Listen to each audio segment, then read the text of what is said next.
Yeah, we're going to do a short lecture just to catch up with what we did, and then we'll go deeper into things later on today. So, as I was saying about, you were going to speak about first, second, and third trimesters of pregnancy yoga. As I said earlier, first trimester, don't teach them or advise them that you're not insured to teach, and you wouldn't advise it. If they've been a long-term student with you, yeah, it's up to them to choose. Second trimester, they start to get. So Louisa, sorry, quick question. I've always called the first trimester 12 weeks, but I was reading in one particular yoga book, they said they called the first trimester 16 weeks. Well, for this training, I would say it's week 1 to 12. Okay, fine. Yeah, I would say, yeah, because that's when you go and get your first scan, and you're told when whether you're safe or not. So yeah, maybe they're going on to, maybe they're adding in that extra time that, sometimes they go on based on your last period. Yeah, perhaps. Okay. I don't know, but I would say it's weeks 1 to 12. Thank you. So yeah. So it'd be week 1 to week 12, wherein week 1 is calculated from the first day of the last menstrual period. Okay, so during these early weeks, the woman's body undergoes many changes. You actually feel like you've got a constant hangover all the time, and I don't know how you guys that have had loads of children managed, like an alien's taken over your body. So in the first few weeks following conception, the hormone levels change significantly. The uterus begins to support the growth of the placenta and the fetus, and the mother's body begins to make more blood in order to carry oxygen and nutrients to the developing baby. The woman's heart rate increases significantly, and these changes can trigger symptoms even in the first few weeks of pregnancy. I think some of you guys know yourself. You almost immediately that you're pregnant. I did. I didn't need a test to know I was pregnant. I've been pregnant quite a few times. So yeah. So the symptoms can include extreme tiredness and fatigue, tender or swollen breasts, upset stomach, sickness, cravings or distaste for certain foods, mood swings, constipation, needing to pass urine more often, headaches, heartburn, and feeling faint. So by now the embryo has already embedded in the lining of the womb, and over the next few weeks it grows rapidly, and the heart and nervous system will begin to form, and the limb buds will appear. So by the time the woman has missed her second period, the baby's facial features are beginning to develop, and they're starting to move. So at the end of this trimester, the baby is moving freely, although the mother cannot feel this yet. Circulation in the kidneys are working, and the baby is sucking and swallowing. For this change, this is a highly emotional time. As well as coping with these physical changes is a period of great adjustment to the reality of being pregnant and the joys and fears that this may bring. So we're moving into the second trimester. So this is where they start to get a little bit more energy. So it's okay to include some salutations and warriors, but they still might be suffering from fatigue and nausea. My daughter was pregnant right through her pregnancy, and not pregnant. Well, most people are pregnant through their pregnancy. What a weirdo. She was sick throughout her pregnancy. I'll get my quote. Okay. So most women find the second trimester of pregnancy easier than the first, and they notice that symptoms like nausea and fatigue subside substantially. But other new, more noticeable changes to the mother's body are now happening. So the abdomen will obviously expand as the baby continues to grow, and before the end of this trimester, the woman will be able to feel her baby beginning to move, which is a really weird feeling when it first happens. It's amazing, but it's weird.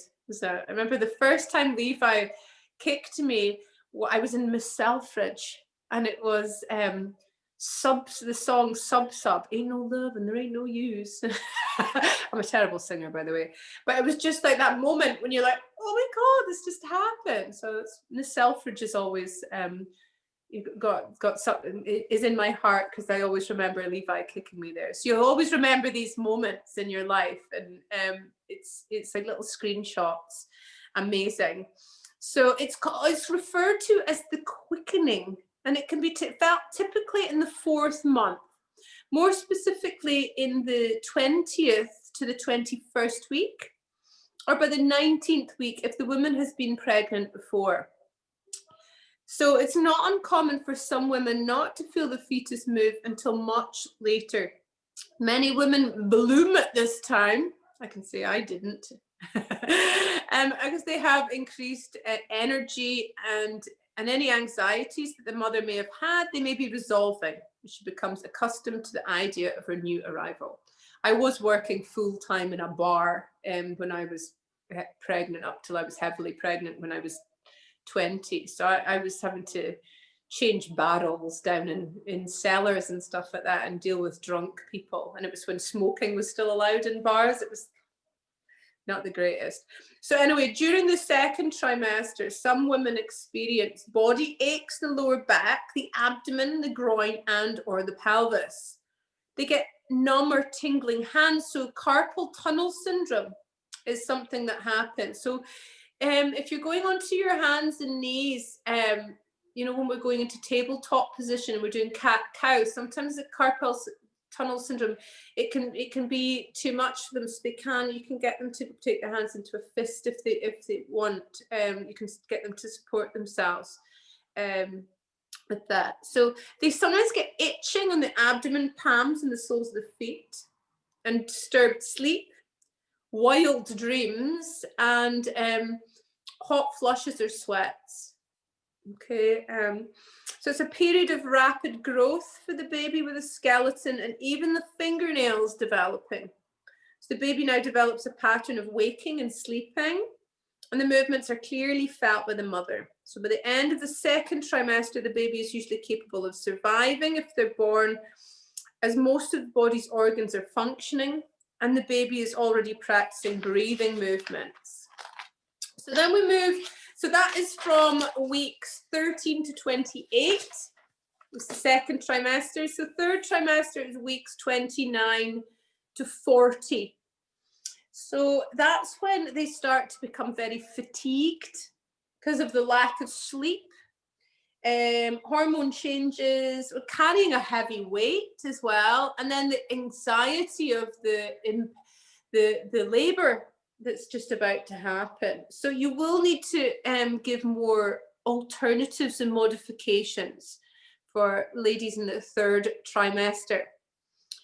So for many women, the feelings of tiredness are really they're gonna return, big style.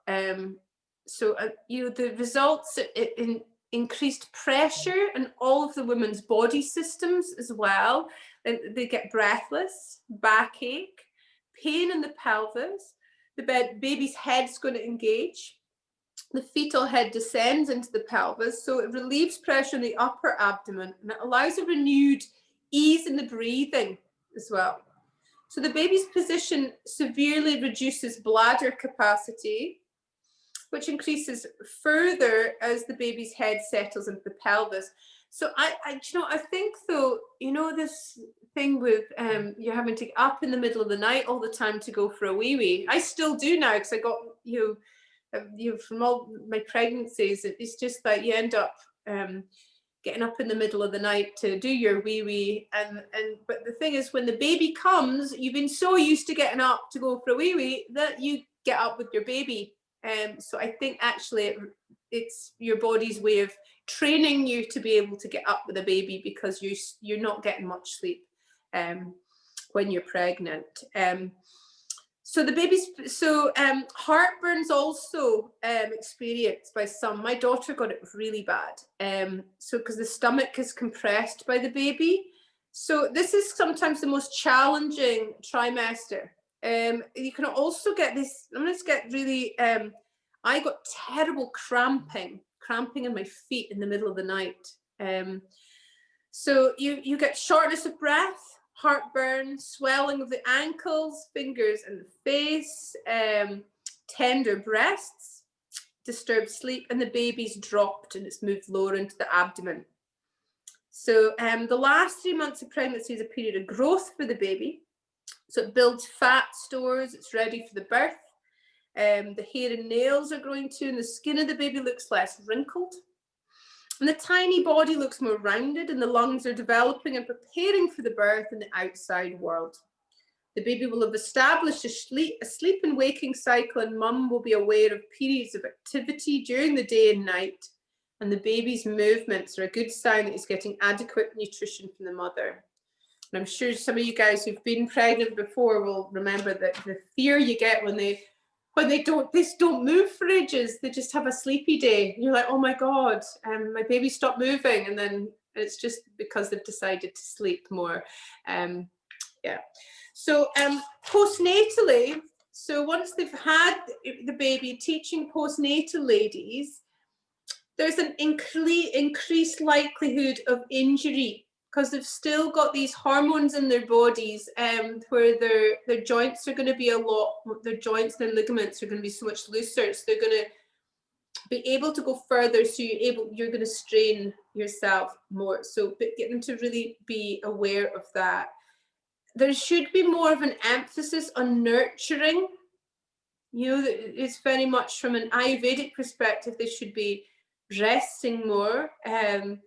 But this is like, Ayurveda is like as old as yoga, and it's a lot of the Ayurvedic things was written by men, and the woman should rest and rest as much as she can. Well, who's going to look after the baby and deal with all the other stuff and look after the other child and the house and everything else on top of that? It's kind of like, yeah, in an ideal world we would rest, but so it's very much about practicing self-care and resting when you can. The dishes can wait as long as you're looking after yourself.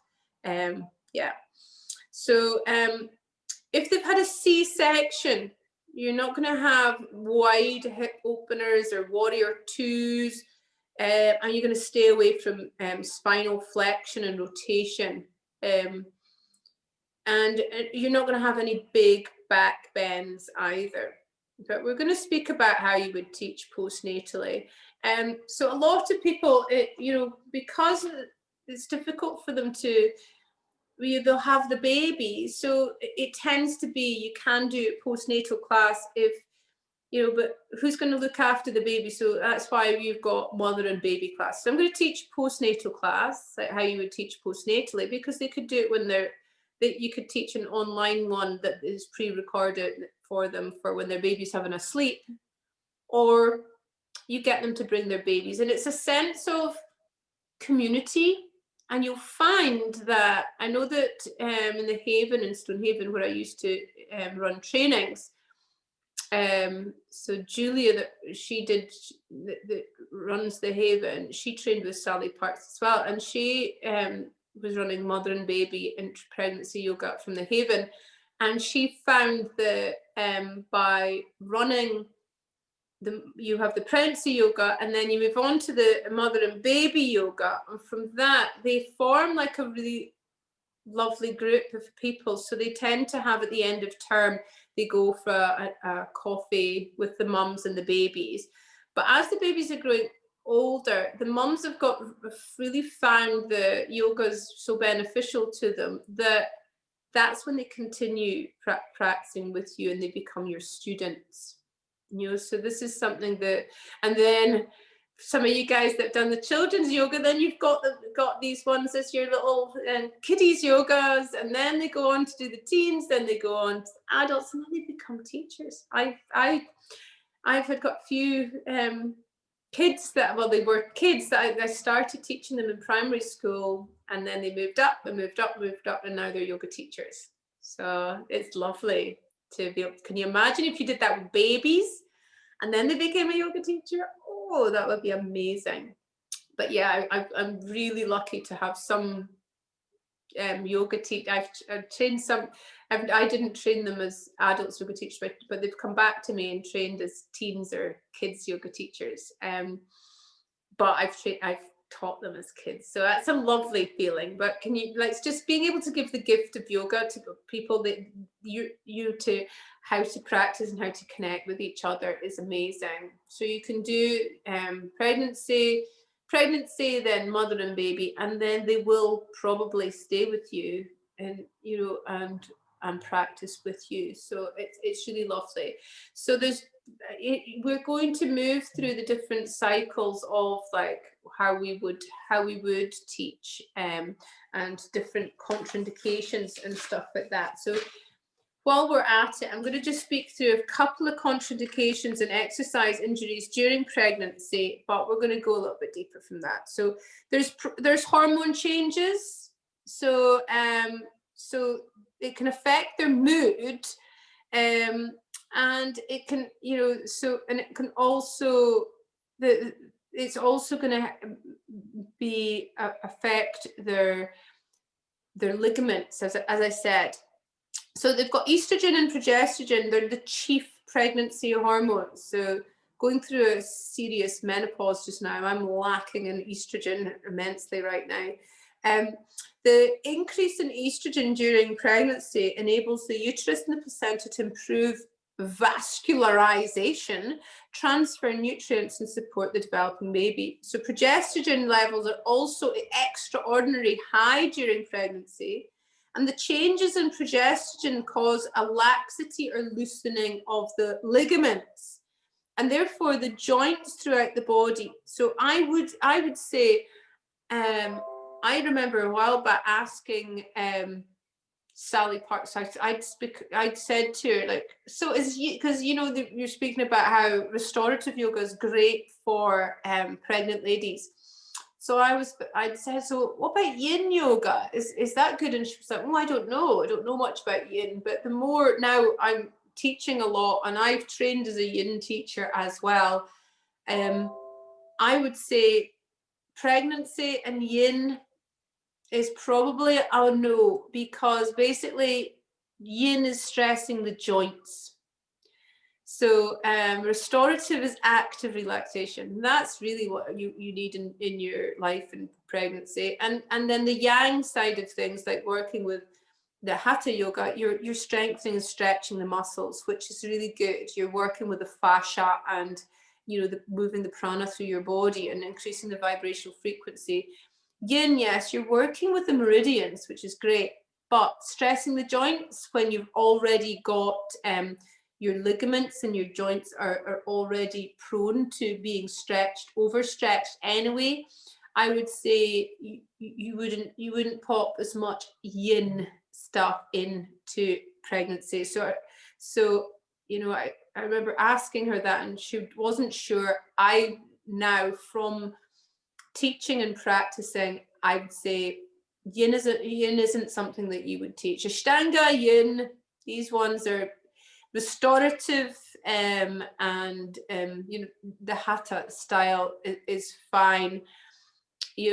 I think that as well with working with some of the really advanced tantric stuff, you wouldn't really be, you would be dropping down a little bit with that, because you're not, that is when you're on your own journey of empowerment and self-awareness, and which is great for being a mother.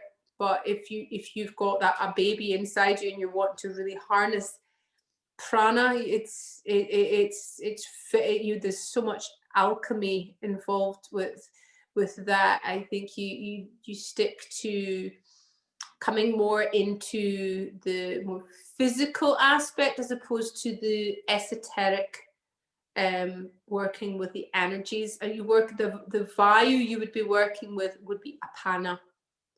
So an apana vayu is working with, the way you would really work with apana vayu is forward bendings as well. But if you're doing standing forward bend, pregnant ladies, bent knees, wide legs, then you're not going to have loads and loads of back bends. You're going to have heart openings, but you don't want to stretch this part too much. And open twists are fine, but closed twists, no. And that would build stamina, that's the balance, but so open twists are going to help bring balance in. So that's working with a little bit of apana as well, and apana and samana is the moon practice, but no closed twists. Very important. Okay, so these hormones, they're critical for a successful pregnancy, but they can make general exercise more challenging. So pregnant women are at greater risk of sprains and strains because their ligaments are looser and less stability. And as yogis, we want to build in stiram stukam. We want stability, calm, and strength. So this is the type of practice. So working with finding that strength and stability, this is what we're looking for. So a pregnant woman's entire posture changes, and her breasts become larger, her abdomen transforms, and it increases the curvature of the lumbar spine. So the combined effort shifts the center of gravity forward. That's going to lead to changes in the sense of balance as well. So when you're bringing balances in, be very careful. As I said, the Vrikshasana, you don't want their foot slipping. So getting them to lean against the wall and know it's not cheating to use the wall. So increasing weight, again, is usually the primary reason that the body can't tolerate pre-pregnancy levels of exercise, even for the seasoned, the elite, or the professional athlete. So ligament strain, increased size of the uterus, pelvic instability, it forms laxity of the ligaments, and it could lead to increased discomfort during exercise. So along with the increased risk of injury. So they also, their basal or resting metabolic rate, which is the amount of energy the body expends while it rests, increases significantly during pregnancy. So this is measured by the amount of oxygen used during periods of total rest, and it helps to estimate the amount of energy intake required to maintain or to gain weight. So changes in metabolic rates explain the need to increase calorie consumption during pregnancy, as the body of a pregnant woman slowly increases in its energy requirements to help fuel the changes in growth taking place in both the mother and baby. So this increased metabolic rate may put pregnant women at a higher risk of hypoglycemia or low blood sugar. So although the metabolic rate may drop slightly as the pregnancy reaches term, it remains elevated over pre-pregnancy levels for several weeks postnatally. And it's going to remain elevated for the duration of breastfeeding with women as well. So it's actually a good idea to advise your students to consume a light snack 30 minutes before class. So pregnancy yoga is so different. So normally we're like, oh no, you don't eat 2 hours before. Us yoga teachers, we have to eat sometimes before, 2 hours before, would never eat. But when you've got pregnant ladies, get them to bring even a little snack in, and little small snacks, and advise them to have a small snack before practice, so they're not, their blood pressure, their blood sugar levels are decent, and they're not going to feel dizzy and lightheaded. Get them to bring water, and as I said earlier, during our practice, at different times throughout the practice, encourage them to take little sips of water as well. So I mean, I've been in yoga classes when they've been like giving you, I think it's Iyengar classes, they shout at you if you try and drink any water during your class. It's like, well, actually if your body's telling you to drink water. You don't want a teacher shouting at you. That was back in the early 90s. I don't think people wouldn't do that as much nowadays. I've got one particular one. If you walk in with a water bottle because perhaps you've got a frog in your throat that day, you're not drinking in my class, and it's like, excuse me. Oh my God! But that changes by speaking like that. That changes the energy, the vibrational frequency. So you walk into the class, and she's changed your frequency in a way that isn't yoga. Wow. And you're thinking it's a really hot day out there, and I know the type of yoga that I've come to and how you practice. So yeah. So I think Bikram as well. That's another one. But Bikram, oh my goodness, if anyone watched that documentary, that's a bit of a wild one. He's still training people. So yeah, you see him jumping on people's backs and in his underwear. Oh, dear me. Anyway, so let's speak about dehydration while we're at it. So most women who exercise for 20 to 30 minutes, or those who exercise during hot and humid weather, they're going to sweat. So in pregnant women, a loss of body fluids from perspiration can decrease the blood flow to the uterus, the muscles, and some organs. So because the developing fetus needs a constant supply of oxygen and nutrients carried through the blood, injury may result through lack of fluid. So in most conditions, uterine oxygen consumption is constant during exercise and the fetus is safe. So exercising can be dangerous for women with pregnancy-induced hypertension, which limits uterine blood level as the vessels clamp down and deliver less blood to the area. So when teaching pregnancy yoga, always ask your ladies to bring a bottle of water with them and ensure your chosen venue has appropriate ventilation, because there's going to be an increase in their basal body temperature. This is one of the first hints of pregnancy, and a slightly higher core temperature is going to be maintained throughout pregnancy. So women have a greater need of water during pregnancy, and they're at a higher risk of dehydration. So heat stress during exercise creates concern for two reasons. First, an increase in the mother's core temperature, which is hyperthermia. It can be harmful to the baby's development. And second, loss of water in the mother, dehydration, can decrease the amount of blood available to the fetus and can lead to increased risk of preterm contractions. So non-pregnant women, moderate aerobic exercises cause significant increases in core body temperature. Pregnant women, whether they exercise or not, experience a general increase in base metabolic rate and core temperature. So you can assume that exercise regimes that greatly increase a mother's core temperatures are not appropriate. So we're not one to, so a lot of the time with our tantric practices, we're wanting to create agni, the fire in our bellies. We're not wanting to create that fire. We're wanting, so it's, I love the fact that all the different types of yoga and how yoga is all encompassing, but everything is so intricate and special, and you can apply these things in a scientific way. I like the science of things as well, to make sure everything's fine. Once you can start putting it together. So preeclampsia, sorry, I'm not going to keep you for much longer. I know that we've gone over a little bit, but I just want you to I'm not going to finish it just in the middle of doing something. So preeclampsia, it's a common complication which can occur during pregnancy. It's a disorder that affects both the mother and the unborn baby, and it's a rapidly progressive condition characterized by high blood pressure and the presence of protein in the urine. So it generally develops during the third trimester, most likely after 27 weeks, and affects up to 5% of pregnancies. So women in the first pregnancy have a higher risk of developing preeclampsia, as do patients with diabetes and mothers carrying twins. So the risk of developing this condition is also increased if the mum has developed the condition during a previous pregnancy, has family history, or is over 40.